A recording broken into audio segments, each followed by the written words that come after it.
మరక్షకుడు ప్రభు యేసుక్రీస్తు నామములో మీరెల్లరికీ ఈ సాయంకాల శుభములు మరొకసారి తెలియజేస్తున్నాను. సంఘములకు పిలిచిన వారికి, మరి మీడియా వారికి, కుటుంబీకులకు, బంధువులు, ఆత్మీయులు మీ అందరికి మరొకసారి క్రిస్మస్ శుభాకాంక్షలు తెలియజేస్తున్నాను. ఈ రాత్రి మరి 10 నిమిషాలు దేవుని వాక్యాన్ని ధ్యానించేద్దాం. 92వ కీర్తన మొదటి వచ్చిన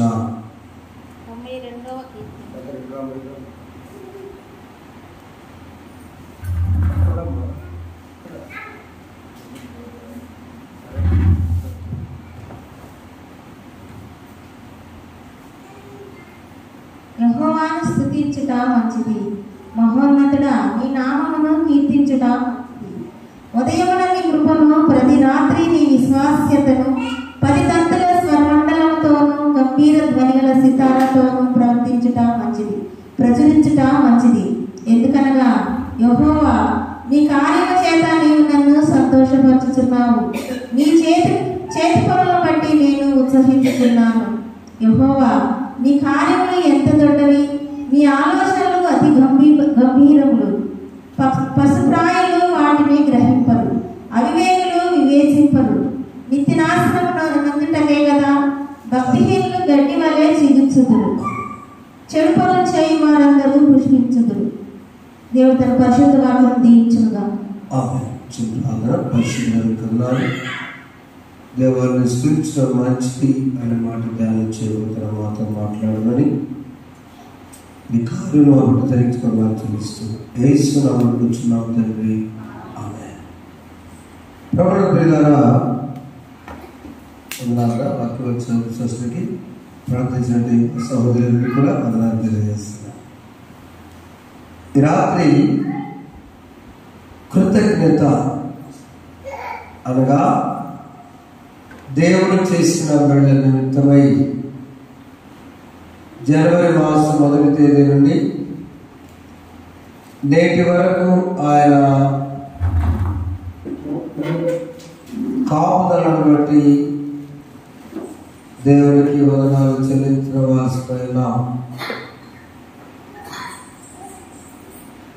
It is good to give thanks to God.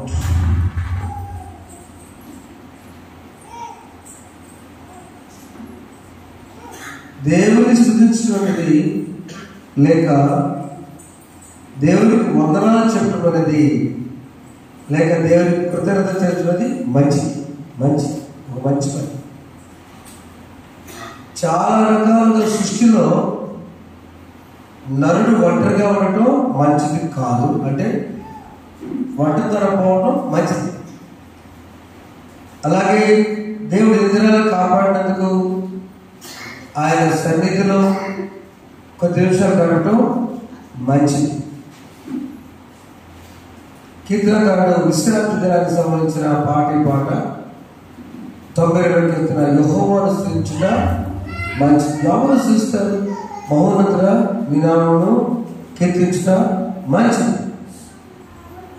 ఉదయం నీ కృపను, ప్రతి రాత్రి విశ్వాస్యతను, ఫలితంతో శ్రవణతో గంభీరతను పరిశీలించుట మంచిది. It is good to give thanks. ఉదయం ఆయన కృప, ఎందుకంటే ఉదయం లేవగానే నూతన దినం చూడగానే ఎవరి మొక్కం చూడకముందు మనకు వెలుగు వచ్చినప్పుడు దేవానికి స్తోత్రం, ఈరోజు వందనాలు చెప్పడం మంచిది. వేకువజాము 4:30 గంటలకు ఫోన్ వచ్చింది. నేనే చెప్పారంటే 26వ తేదీ ఎవరు దేవాలయంలో కూడుకుని తెల్లవారుజాము 25 క్రిస్మస్ తెల్లవారుజాము 6 గంటలు జరిగించి ఉన్నారు.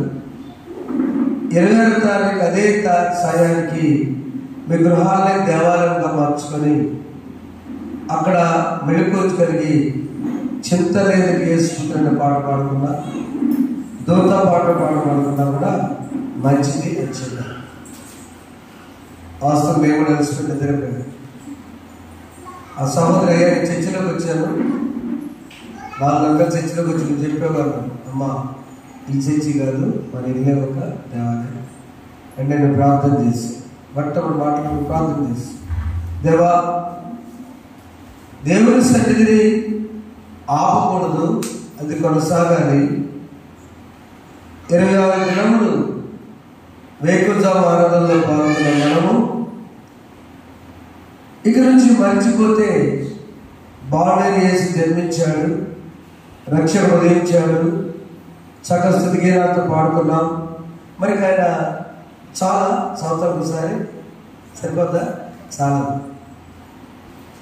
రక్షకుడు దయించినాడట మన కొరకు పరమ, రక్షకుడు దయించినాడట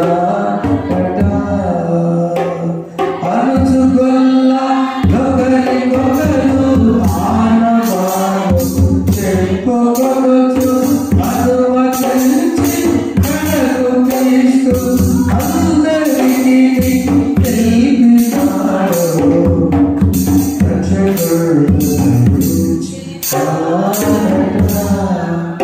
గొర్రెలను కాపాడు ఒకరికొకరు ఎక్కడ పుట్టాడు ఎక్కడని ఆడవాళ్ళు తెలుసుకుని యేసును చూచారు. మంచిదా కాదది?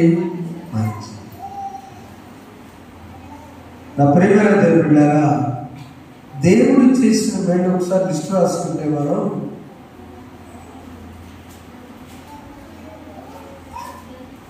91వ కీర్తన మొదటి వచ్చి చదవండి ఒకసారి. మహోన్నతుని చావట నివసించువాడే, సర్వశక్తి నీడను విస్తరించువాడు, ఆయనే నా ఆశ్రయము, నా కోట, నేను నా దేవుని నేను యెహోవాను గురించి చెప్పుచున్నాను. ఒంటరి సమయంలో, ఒంటరిగా ఉన్నప్పుడు, వేదనగా ఉన్నప్పుడు మహోన్నతైన దేవుడిని చెట్టు నీడన మహోన్నత చోట నివసించేవాడే సర్వశక్తి నీడను ఇస్తుంది. ఆ చెట్టు సర్వశక్తిని దేవుడి నీడను. ఆదాము ఆదికాండం 3వ అధ్యాయము 99వ వచనంలో, ఆదికాండం 3:9లో, అవునా, ఎప్పుడైతే పాపం చేస్తున్నాడో ఆయన ఆశ్రయం ఏమంటే చెట్టు అయింది. దేవుడైన యెహోవా పిలిచి నీవు ఎక్కడ ఉన్నావా నేను, అందుకతడు నేను తోటలో నీ స్వరమునప్పుడు దిగబడిన కనుక ఎక్కడ చెట్టు. దేవుని నీడలో హాయిగా ఉండవలసిన ఆదాము ఇప్పుడు భయపడి దాక్కున్నాడు. మన దేవునికి మన మొదటి అంశము ఈ రోజున కృతజ్ఞత చెల్లించుట, థ్యాంక్స్ చెప్పుట, గ్రాటిట్యూడ్. సార్ మీరు చేసిన మేలుకి మేము ఎంత మేలు చేశారు మీరు అండి. మా బిడ్డని చదువు విషయంలో ఒకే ఒక సీట్ కళాశాలలో సీట్ ఉంటే ఆ బిడ్డ ఎంతో బాధపడి ఇంజనీరింగ్ చేసి చదవలేక బయటకు వచ్చినప్పుడు ఆ కళాశాలలో మరొక చోట అతను సీట్ ఇచ్చి మామూలు డిగ్రీ చదివిన తర్వాత అతను ఉద్యోగం సంపాదించిన తర్వాత ఆ మాస్టర్ దేవంటాడు, సార్ మీ దైవం ఆ రోజులో నాకున్న ఒక సీటు నాకు ఇచ్చారండి, మీ దైవం నేను బాగుందంటే ఆయన ఎంత సంతోషపడతాడు. చెప్పడం ఒకసారి గట్టి చెప్పడం ఒకసారి. తొందర చెప్పడం మంచిదా కాదా? మంచిది. Give thanks to God is very good. 10 మంది కుష్ఠరోగులు స్వస్థపడ్డారు. ఎంతమంది తిరిగి రావాలి? జబ్బు అందరికీ ఉంది. అది వ్యాధి అంటే మరొకరికి సోకింది. కుష్ఠ వ్యాధి అంటుకుని మనకు సోకింది. కలరా వ్యాధి, ఎయిడ్స్ వ్యాధి, మలేరియా వ్యాధి, కరోనా వ్యాధి, ఇవన్నీ వ్యాధులు. అవి మనకు కట్టుతాయి. అందుకు వారు సమాజంలో దూరంగా ఉండేవారు పండుగ. అలాంటి కుష్ఠరోగులు యేసయ్య చక్కగా చేయబట్టిన ముట్టి స్వస్థపరిస్తే వారు దారిలో వెళుచూ ఉండగా వారి తెలియతీతలు వారి శరీరం అంతా మారిపోయినప్పుడు వారి ప్రయాణం సాగుతూ ఉన్నది కదా. వారి ప్రయాణం కుష్ఠ జీవితాలు కూడా సాగుతున్నప్పుడు దేవుడు కనికరించి కనికరించి కరుణ చూపి వారికి స్వస్థత కలుగు చేస్తే వారందరూ గ్రహించాడు. కానీ ఒక్క తర్వాత తిరిగి వచ్చాడు. అయ్యా ఏమిటి నిజమేనా? సమాజంలో గౌరవం లేదు. ఎక్కడో కొండల దగ్గర ఉండేవాడు, పనికి పిలవరు, డబ్బు తింటూ బ్రతికేవారు. ఫంక్షన్ల పిలవరు, అంటు వ్యాధి కొరకు వస్తుంది. కరోనా ఫంక్షన్ చూస్తారు. మీరు క్వారంటైన్ వెళ్ళినా ఫంక్షన్ అంటారా? చెప్పడానికి కూడా ఎవరు తెలుసుకోండి. చెప్పడానికి ఎవరు కబుర్లు వీళ్ళు చూసి వస్తే ఆయన కూడా కనిపించండి. అవునా? అంత భయంకర అంటువ్యాధిగా ఉన్నటువంటి ఆ దినాలలో ఒక్కరు తీసుకుని చదువు ఓకే, ఒక్కరు తీసి ఏం చేసింది? అయ్యా అని వందనాలు చెప్పాడు. చెప్పడం ఒకసారి ఏదో చేసినా మంచిది. మహోన్నతుడ నీ నామమును స్తుతించుతాయే మంచిది. మహోన్నతుడ నీ నామమును స్తుతించుతాయే మంచిది.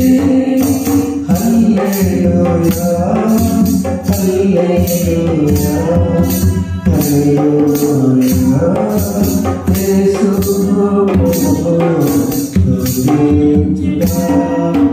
ఎంతో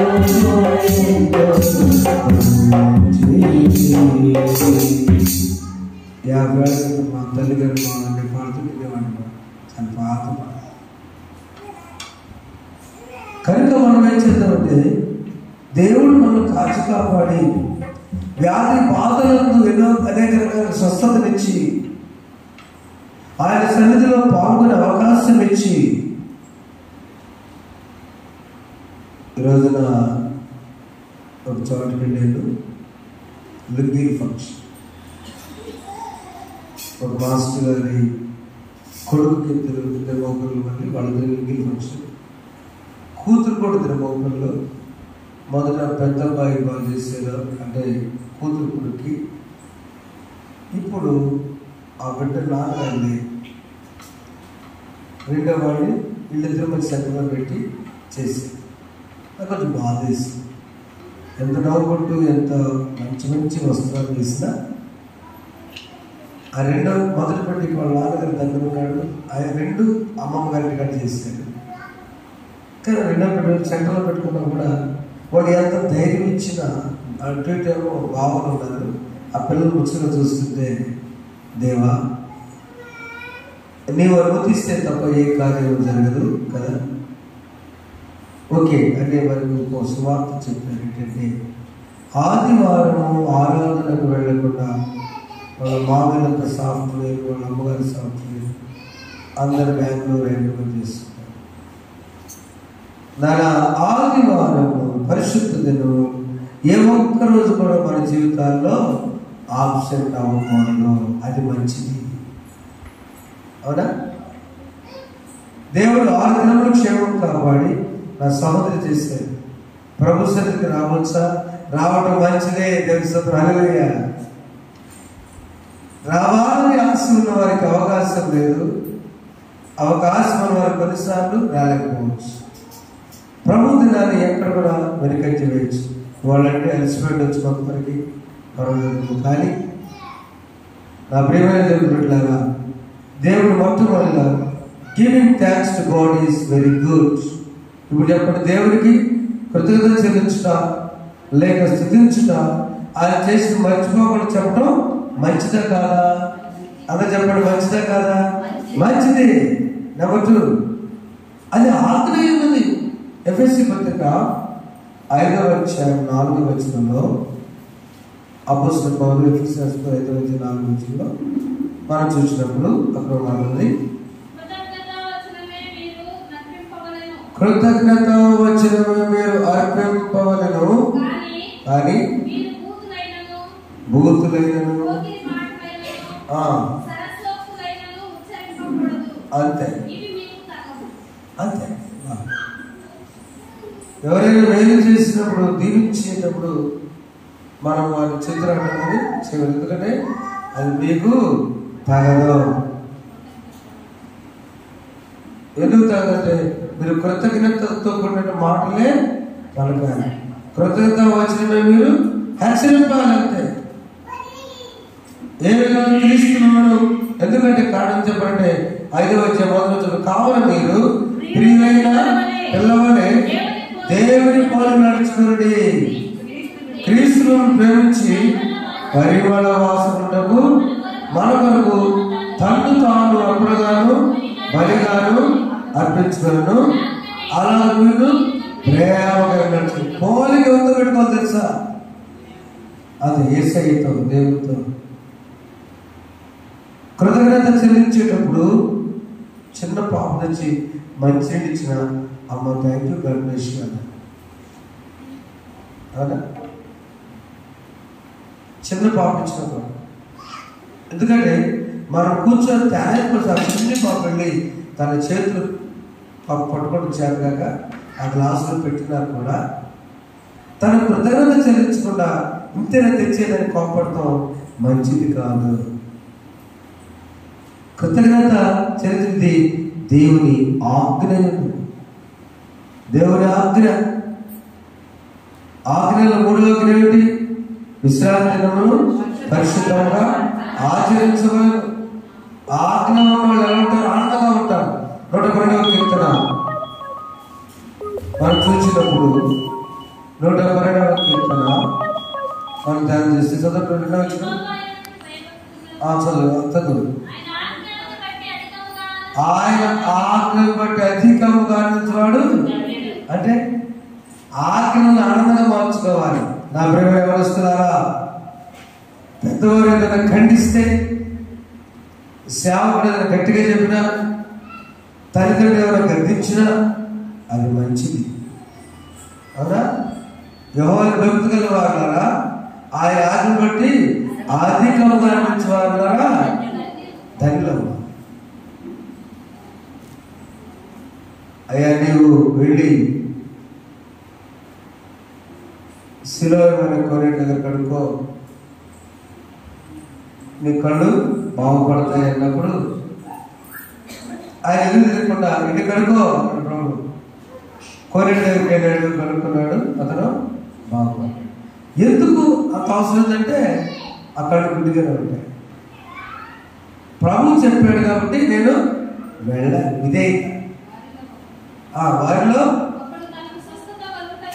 చూచి గొప్ప శబ్దం దేవుడు పరచు తిరిగి వచ్చి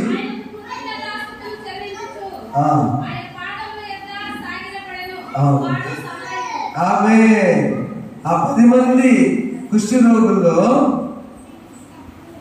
కృతజ్ఞత చెల్లించిన వాడు తెలుసా? తక్కువ కులస్తులు.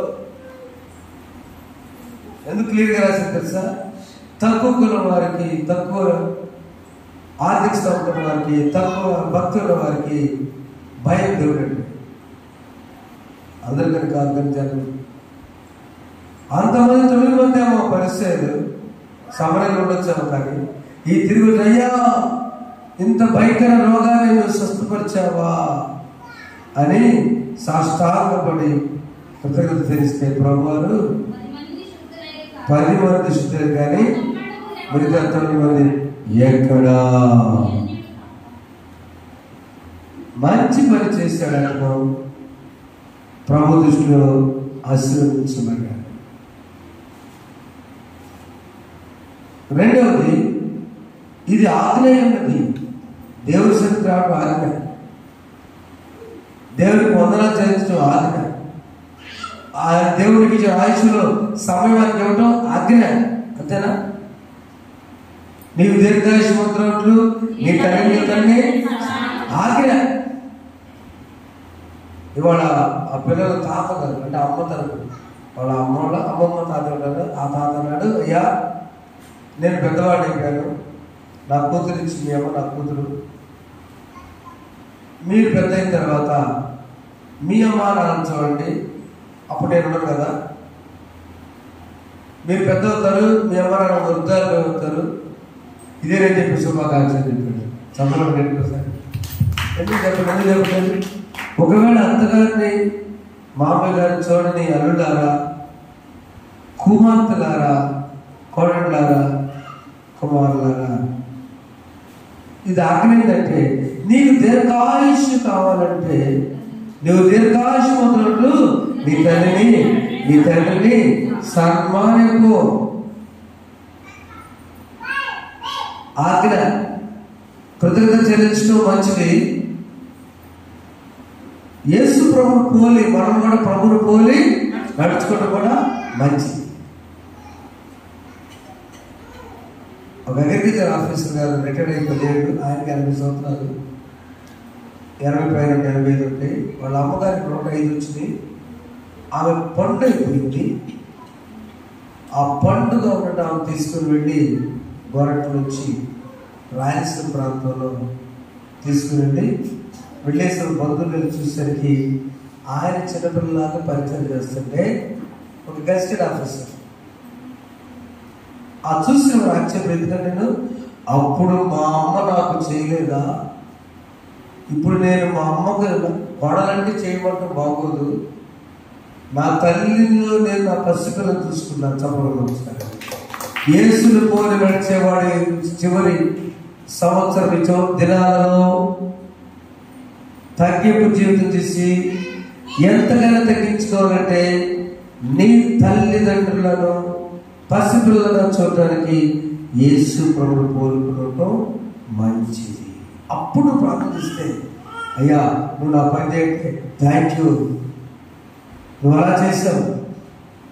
యోసేపు అన్నదమ్ములకి వచ్చాడు, వృద్ధాప్య నాన్నగారు తీసుకొచ్చాడు, పలకడంతో పలికాడు, మంచి పని చేసి 45 అధికారంలో 15 వచ్చింది.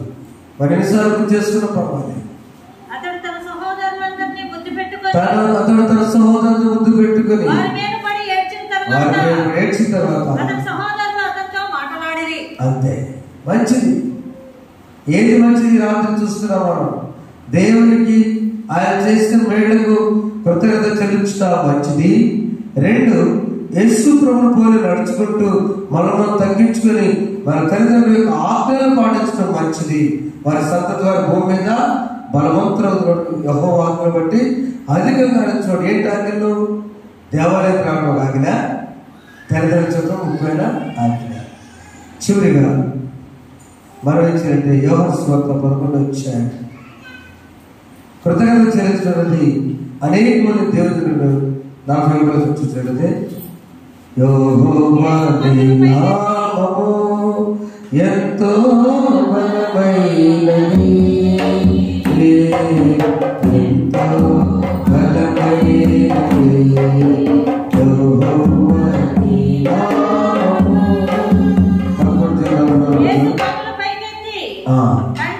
తండ్రి నీవు నా మన విన్నందున నీకు కృతజ్ఞతాస్తుతులు చెల్లించుతున్నాను. చాలా ఎందుకు? చనిపోయిన లాజరుని బ్రతికిస్తే ఆ శక్తి నాకు ఇచ్చినందుకు నీకు వందనాలు. అర్థమా? లాజరు చనిపోయాడు, మార్త మరి ఏడుస్తున్నారు, విశ్వాసం సడలిపోయారు.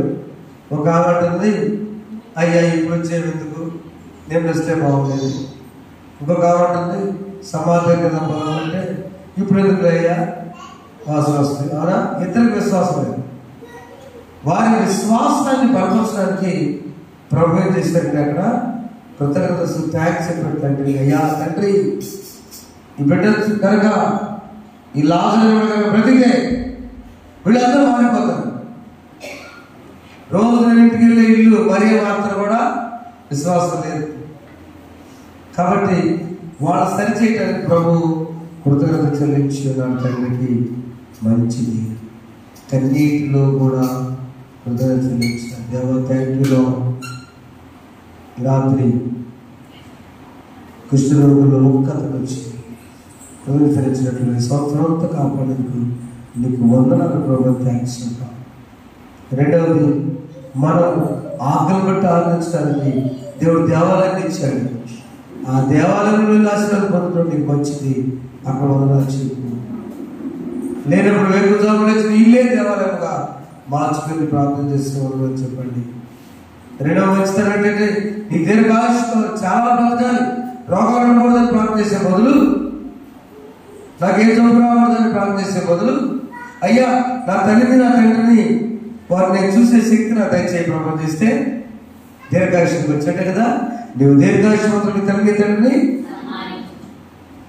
రోజు ఎక్సర్సైజ్, రోజు టాబ్లెట్స్, రోజు టైంకి భోజనం, ఇవన్నీ దీర్ఘాయుష్ ఒకటి అవుతే నీ తల్లిని తండ్రిని కనుక నువ్వు చూస్తే మంచిది దీర్ఘాయుష్. చివరిగా ప్రభు యొక్క థ్యాంక్స్ చెప్పండి. సమస్యలు కూడా ఒక నాకు చెప్తే ఆ కార్యక్రమం ఇచ్చిందాక ఆమె పరిశుద్ధ గుణవానికి మీరు పెట్టుకుని వచ్చి ప్రతిష్ఠ మొదలు చెప్పి వచ్చి ఏసుగా వినిపించినాను. దేవుడు దీవించిందా.